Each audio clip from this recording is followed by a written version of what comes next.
আসসালামু আলাইকুম। আজকের ভিডিওটা বাহরাইনে বসবাসরত সকল ব্যবসায়ী ভাইদের জন্য, যারা নিজের নামে অথবা স্পন্সরের নামে লাইসেন্স নিয়ে ব্যবসা করছেন।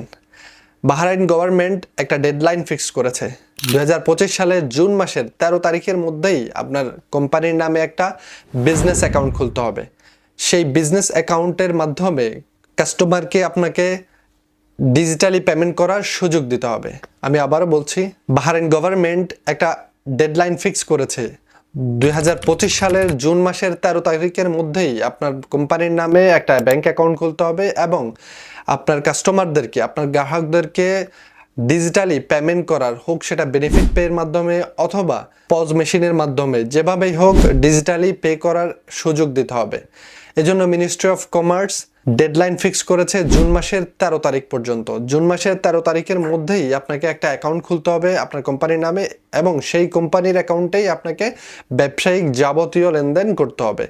এখন অনেক ভাই হয়তো আপনাদের ব্যক্তিগত অ্যাকাউন্টে, পার্সোনাল অ্যাকাউন্টে বেনিফিট বানিয়ে দোকানের লেনদেন করে থাকেন। সেটা একদমই নিষিদ্ধ, সেটা করতে যাবেন না। আপনি আপনার কোম্পানির নামে অ্যাকাউন্ট খুলে সেই কোম্পানির নামে বিজনেস অ্যাকাউন্টে টাকা লেনদেন করতে হবে।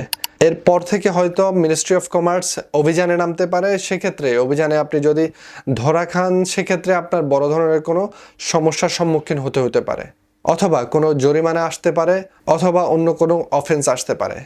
সেজন্যই আপনি এখন থেকে চেষ্টা করুন জুন মাসের 13 তারিখের মধ্যেই আপনি যেন একটা ব্যাংক অ্যাকাউন্ট খুলে ফেলতে পারেন যে কোনো কমার্শিয়াল ব্যাংকে, এবং আপনার কাস্টমারদের জন্য একটা পজ মেশিন কার্ড দিয়ে পেমেন্ট করার অথবা বেনিফিট দিয়ে আপনার কোম্পানির অ্যাকাউন্টে পে করার মতো সুযোগ দিতে হবে।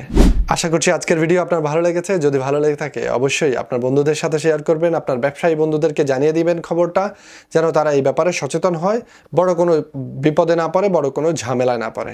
আজকের ভিডিও এই পর্যন্তই। দেখা হবে অন্য কোনো ভিডিওতে, ভিন্ন কোনো আলোচনায়। সে পর্যন্ত আল্লাহ আপনাকে ভালো রাখুক। আল্লাহ হাফেজ। আসসালামু আলাইকুম।